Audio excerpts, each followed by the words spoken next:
Kristo. Nagpupuri kami sa'yo, Panginoong Hesu Kristo.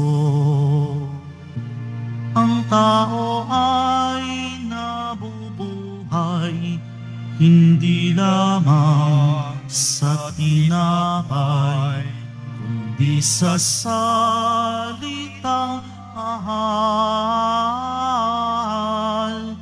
mula sa bibig na banal ng Ama nating may kapal. Nagpupuri kami sa'yo, Panginoong Hesu Kristo. Sumainyo ang Panginoon at sumayo rin ang mabuting balita ng Panginoon ayon kay San Mateo. Papuri sa'yo, Panginoon. Noong panahong iyon, sinabi ni Jesus sa kanyang mga alagad, sa pananalangin ninyo'y huwag kayong gagamit ng napakaraming salita, gaya ng ginagawa ng mga hintil. Ang akala nila'y pakikinggan sila ng Diyos dahil sa dami na kailang salita. Huwag ninyo silang tularan, sapagkat alam ng inyong Ama ang inyong kinakailangan bago pa ninyo hingiin sa Kanya. Ganito kayo mananalangin. Ama naming nasa langit, sambahin nawa ang pangalan mo. Ikaw nawa ang maghari sa amin. Sundin nawa ang iyong kalooban dito sa lupa tulad ng sa langit. Bigyan mo kami ng pagkain kailangan namin sa araw na ito. Patawarin mo kami sa aming mga kasalanan, tulad ng aming pagpapatawad sa mga nagkakasala sa amin. At huwag mo kaming iharap sa mahigpit na pagsubok, kundi ilayo mo kami sa masama. Sapagkat sa iyo ang kaharian at ang kapangyarihan at ang kapurihan magpakailanman. Amen. Sapagkat kung pinatatawad ninyo ang mga nagkakasala sa inyo, patatawarin din kayo ng iyong Amang nasa langit. Ngunit kung hindi ninyo pinapatawad ang nagkakasala sa inyo, hindi rin kayo patatawarin ng inyong Ama.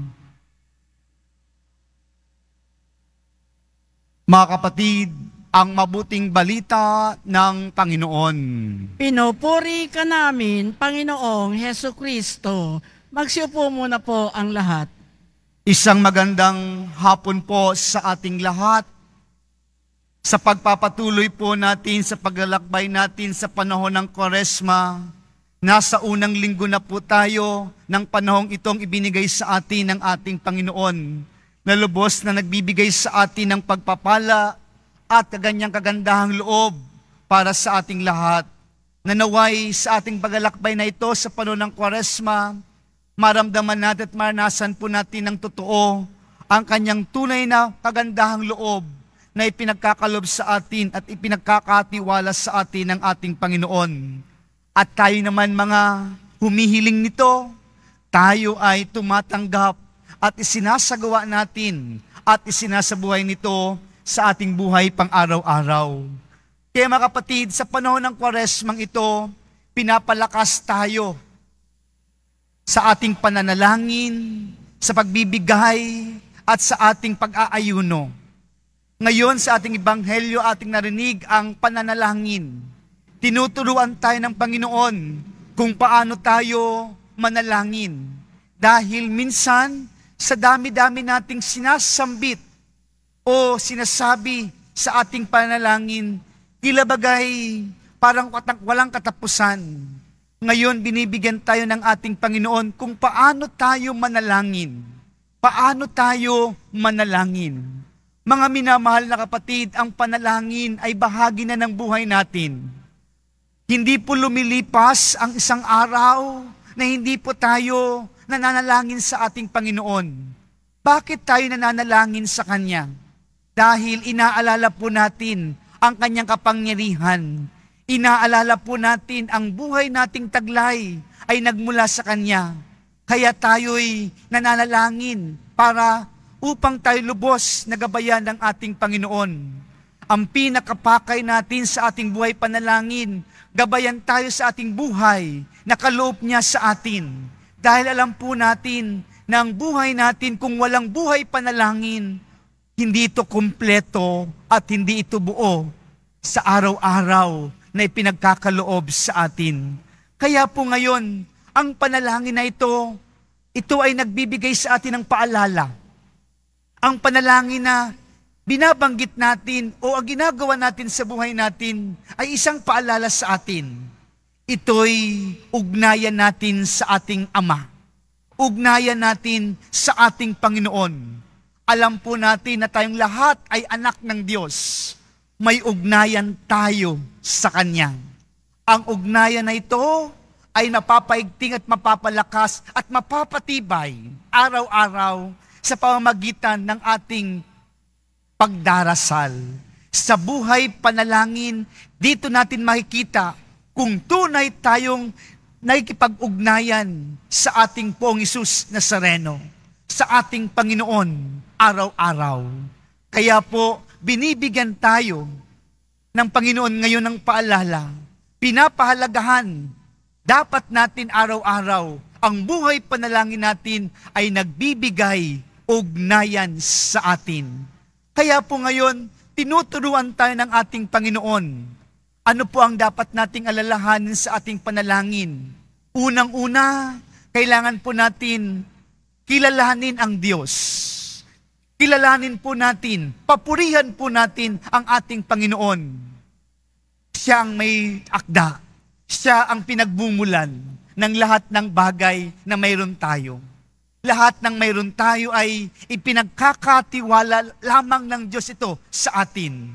Siya'y pinagmumulan, makapangyarihan, kaya marapat siyang papurihan sa ating buhay araw-araw.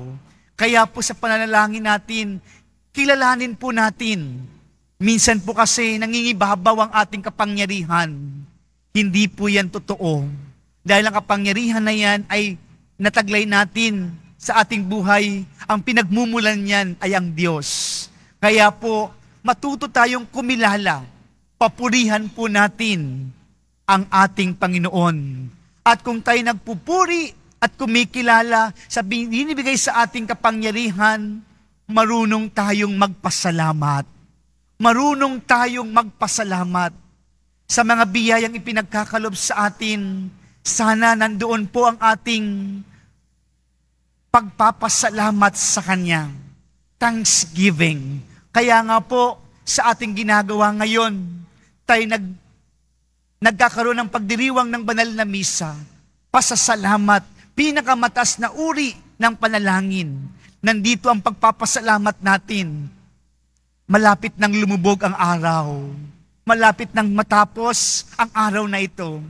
Marami po sa inyo dumaan dito sa dambana ng ating Poong Hesus Nazareno.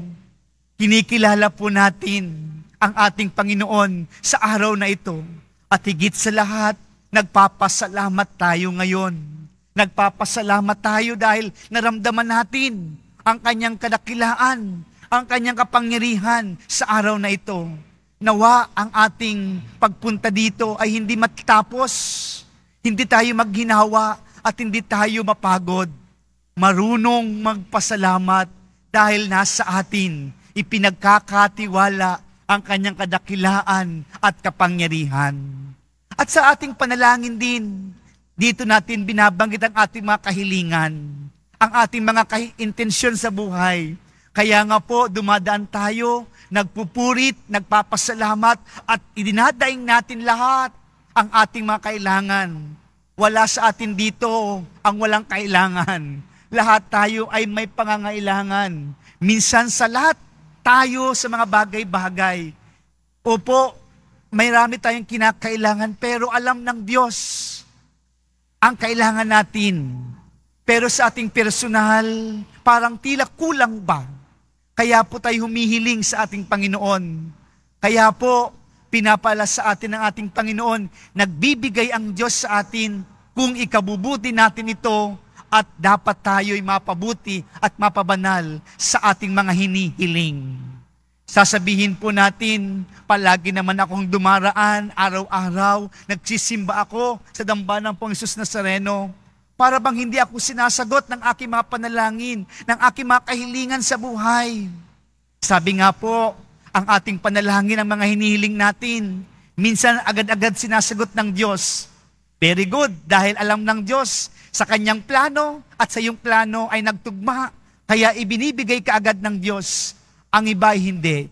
Dahil minsan kalooban mo lang ito, kagustuhan mo lang ito, kaya hindi binibigay ng Diyos sa iyo.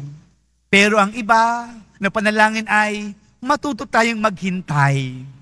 Hintayin natin ito. Maghintay tayo sa tamang panahon.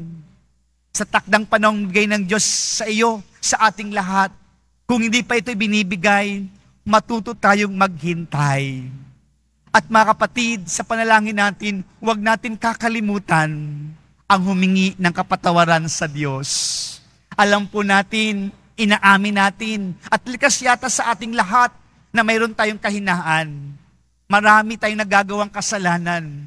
Pero sa ating panalangin, huwag niyo pong kakalimutan, huwag nating kakaligtaan ang paghingi ng tawad sa ating Panginoon, ang kapatawaran na dapat nating maranasan mula sa Kanya.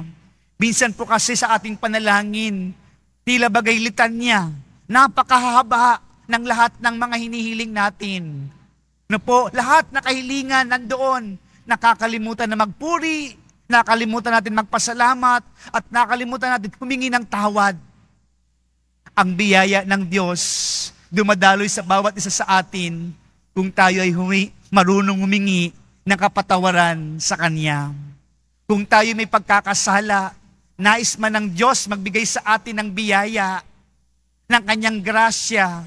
Kung tayo makasalanan, bumabalik lang, nagbabounce back lang. Hindi pumapasok sa atin dahil may nakakahadlang sa pamamagitan ng kasalanan. Kaya po, ito ang paalala sa atin ng ating Panginoon. Kung tayo humihiling sa Diyos, tayo humingi sa Kanya, kailangan natin magdasal, humingi ng tawad, para lubos na dumaloy sa atin ang biyayang nais natin maranasan sa buhay natin. Kaya po ngayon sa ating ebanghelyo, ang Ama namin. Narinig po natin at alam po natin lahat yan sa ulo po natin. Ama namin, sumasalangit ka, sambahin ang ngalan mo. At hanggang sa dulo, alam po natin yan. Kung hihimay-himayin po natin yan, ang Ama namin ay buo na panalangin para sa atin. Pagkilala sa Diyos, pagpuri sa Diyos, sa Kanyang kadakilaan, at hinihiling tayo ng ating pangangailangan. At nandoon ang paghingi ng kapatawaran sa buhay natin. Kaya nga po sa bandang dulo ng ating ebanghelyo ngayon, kung napakinggan na po natin ng mabuti, sapagkat pinapatawad ninyo ang mga nagkakasala sa inyo, patatawarin din kayo ng inyong Amang nasa langit. Ngunit kung hindi ninyo pinapatawad ang nagkakasala sa inyo, hindi rin kayo patatawarin ng Ama.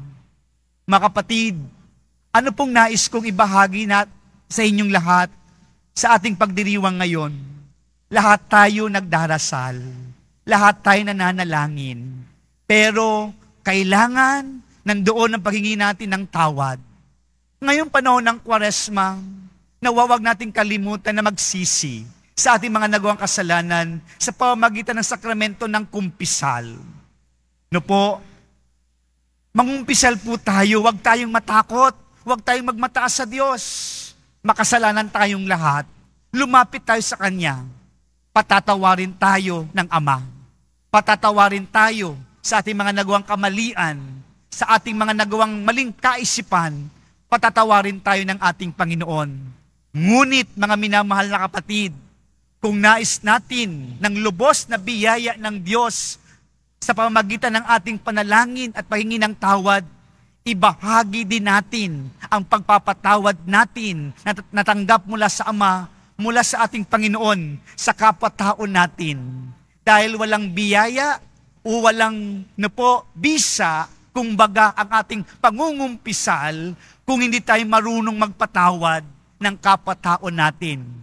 Pinapatawad tayo ng Diyos, pero tayo hindi marunong magpatawad sa kapwa-tao natin. Hindi ganon ang buhay dapat natin. Kung pinapatawad tayo ng Ama, ibahagi natin sa iba. Kaya nga po sa panahon ng Kwaresma, tinuturuan tayo, di ba? Na manalangin, magbigay, at mag-ayuno. Ang pagbibigay hindi lamang sa material na bagay. Sa pagpapatawad din, ibigay mo din sa iba. Ibahagi mo din sa iba. Kung pinapatawad ka, ibahagi mo din sa iba. Doon dumadaloy ang biyaya ng Diyos. Kaya po, sa panalangin ginagawa natin, ito ay napakahalagang paalala para sa ating lahat. Nagkakaroon ng kahulugan ng ating panalangin kung gagawin natin itong paalala ng ating Panginoon. Pinapatawad tayo ng Ama, pinapatawad tayo sa ating mga nagawang kasalanan, ibahagi mo ang pagpapatawad na ito sa iba. Huwag tayong maging matigas. Huwag tayong magbataas. Gayahin natin ang pagmamahal ng Diyos. Marami po tayong karanasan sa ganitong pagkakataon sa buhay natin. Ayaw natin magpatawad sa iba. Pero humihingi po tayo ng pagpapatawad sa Diyos. Parang hindi kompleto, hindi buo. Ito po ang paalala sa atin ng ating Panginoon. Kaya po ngayon, sa paglalagom ng ating pagninilay ngayon, sa panalangin ng bawat isa sa atin, hindi lamang sa paghingi ng paghingi, dahil po nakatatak sa ating isipan, ang ating panalangin na paghingi, alam na ng Diyos kung anong kailangan natin. Alam ng Diyos kung anong ikabubuti natin. Kaya lang po, ang panalangin ito ay nag-uugnay sa atin. Alalahanin po natin, nag-uugnay sa atin at bumubuo sa ating sarili, kapiling natin ang Diyos. Sa pananalangin, binubuo tayo ang ating pakikipag-ugnayan sa Kanya upang hindi tayo mapawalay o anuman ang ating gawin sa buhay. Hindi natin kayang mabuhay na wala ang Diyos. Kaya tayo nananalangin. At pangalawa mga kapatid, ang pananalangin ay hantungan ng kaisipang kabutihan. Kaya nga po, nung nakaraang linggo, alalahanin po natin yung Ebanghelyo, tukso. Kung tayo ay nakakaranas ng tukso, manalangin tayo. Binibigyan tayo ng mabuting kaisipan kung tayo ay nananalangin. Nabibigyan ng buhay ang ating ugnayan patungo sa kabutihan. At sa ating panalangin, mga minamahal na kapatid, nagiging matatag tayo sa buhay natin. Nagiging matibay tayo dahil marunong tayong manalangin. Muli, sa pagpapatuloy ng ating pagdiriwang sa ating buhay, mahalaga ang buhay panalangin. Mahalaga ang pag-ugnayan natin sa ating Panginoon. Nawa, ito'y maging tunay na makita sa bawat isa sa atin sa paglalakbay natin. Hindi lang sa panahon ng Kwaresma, kundi araw-araw. Ang panalangin ay bahagi na ng buhay ng tao. Bahagi ng buhay natin araw-araw. Amen.